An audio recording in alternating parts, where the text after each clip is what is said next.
Il y a cette prolongation de la première journée qui se vit dans le registre des faits divers. Un autre communiqué de ceux qui organisent ce championnat, le secrétaire général du conseil transitoire chargé du football professionnel, Faustin Bila, qui donne raison à ceux qui, une fois de plus, ont fait des observations au thème de la première journée. Il est insolite, un joueur qui se retrouvait dans un match portant l'identité d'un autre joueur qui n'est engagé dans ce championnat. Bon, comme toujours, Equinox l'a annoncé hier en primaire, c'est Hermine qui a évoqué donc cette insolite vécu du côté du stade Amadou Ahidjo de Yaoundé dimanche dernier. On peut revenir sur le communiqué de manière intégrale, le communiqué du secrétaire général du conseil transitoire, Faustin Bida. Alors le communiqué dit exactement ceci: le conseil transitoire du football professionnel informe l'opinion sportive que la rencontre opposant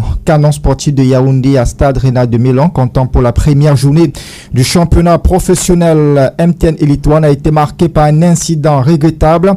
En effet, il a été constaté que le joueur Ramadan Goubé Abou, licencié à Stade Rennais de Milan, a enregistré sous le dossard numéro 10 pour la saison sportive 2025-2026, a pris part à la dite rencontre en abordant le dossard numéro 10 comportant le nom ACO, joueur ne figurant pas dans les effectifs du Stade Rennais de Milan pour la présente saison.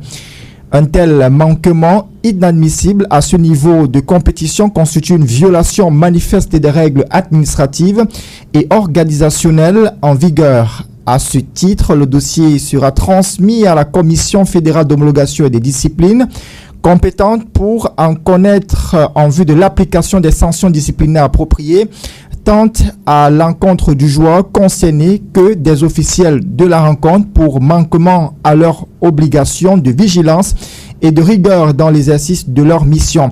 Dans l'attente des conclusions de l'enquête ouverte afin de situer précisément les responsabilités des différentes parties impliquées, le CTFP a décidé de prendre des mesures conservatoires consistant notamment en la suspension provisoire de Madame Mendunga Marthe et de Monsieur Wilfried Ondoa, respectivement commissaire de match et média officiel de la dite rencontre, la transmission du dossier relatif aux arbitres de la rencontre Biel Kolondo, Kemazen Vincent, Terry Lucas et Emile Toukene à la commission centrale des arbitres compétente pour examiner leur situation et statuer conformément aux tests en vigueur. Le CTFP réaffirme son engagement constant à accompagner l'ensemble des acteurs du football professionnel camerounais dans le strict respect des lois, règlements et principes qui régissent l'organisation et la pratique du football. Le communiqué a été signé à Yaoundé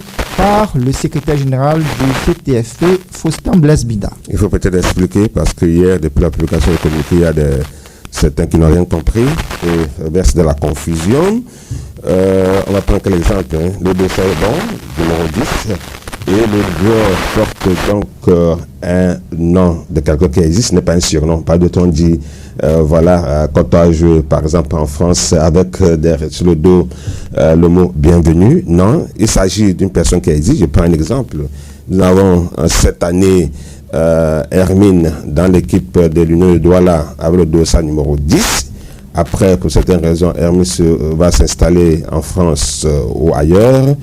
Fabrice, qui est recruté la saison prochaine pour jouer dans l'Union sportive de Douala, se présente lors d'un match avec, certes, son dossard qui est numéro 10, mais avec le nom de Hermine et non le nom de Fabrice. Alors, Hermine, comment un joueur comme celui-là se retrouve en train de disputer tout un match alors qu'on a des commissaires, des officiels, et finalement, c'est après qu'on constate qu'il y a une erreur? Oui, c'est simplement parce que ceux qui devaient faire leur travail ne l'ont pas fait. C'est tout simplement ça. Vous savez qu'il y a des séances de contrôle et de conformité avant chaque rencontre de football. C'est pour cela que nous disons souvent à suffisance que un match de football commence en dehors du terrain avec justement ces différents contrôles. Et il se termine également dans un bureau avec l'homologation, c'est-à-dire que le souci de savoir que tout ce qui a été fait et dit, et selon les règles, a été respecté sans que l'une des parties ne porte une réserve ou alors une quelconque plainte. Et ici, pour le cas échéant, vous faites bien de le dire parce que hier, il y a une confusion et ça va un peu dans tous les sens. Et je reviens encore le dire ici aux uns et aux autres. Quand on veut aider et soutenir quelqu'un, on l'accompagne dans la démarche qui lui permette d'atteindre la lumière et non pas dans le justificatif au quotidien des choses que le monde entier ne voit jamais et n'a jamais vues. Vous ne pouvez pas aborder, c'est-à-dire qu'il se pose aujourd'hui même au sein de nos clubs, parce que là, aujourd'hui, on peut pointer du doigt les entités aujourd'hui que met souvent en place la fédération pour la coordination du rencontre de football, mais que font même les administrations de nos différentes équipes, Nana Paul Sabin. On est dans un championnat professionnel aujourd'hui au Cameroun, et que vous ayez au sein de certaines équipes des administrateurs aussi légers qui pensent qu'on peut jouer à tout moment et n'importe comment. Je crois qu'il faut porter du poing sur la table et c'est ce que essaie de faire ici le conseil transitoire qui gère ce football professionnel. Je crois qu'il faut établir les responsabilités, les uns et les autres le savent aujourd'hui, que ce soit à partir de la coordination ou aujourd'hui le commissaire de match, certainement les administrations.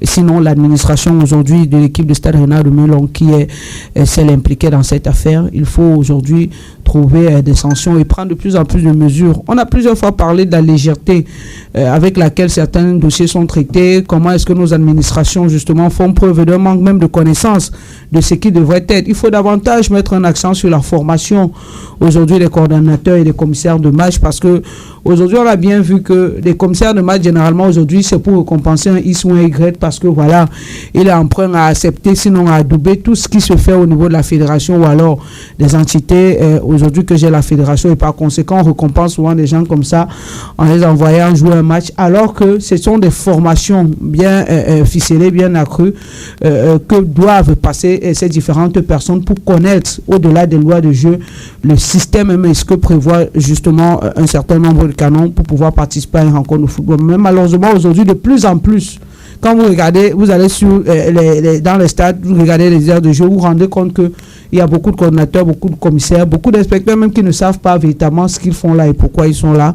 Et j'espère que ça aura été l'occasion pour, une fois de plus, et je crois que c'est pour cela que c'est le secrétaire général qui est sorti pour attirer son attention sur la qualité même de ces hommes que l'on envoie généralement à mission, parce que quand on vous dit qu'un commissaire de match il est le représentant du secrétaire général de la Fédération camerounaise de football, c'est dire qu'il doit être au courant et connaître justement tous les aléas de la tâche qui l'entoure.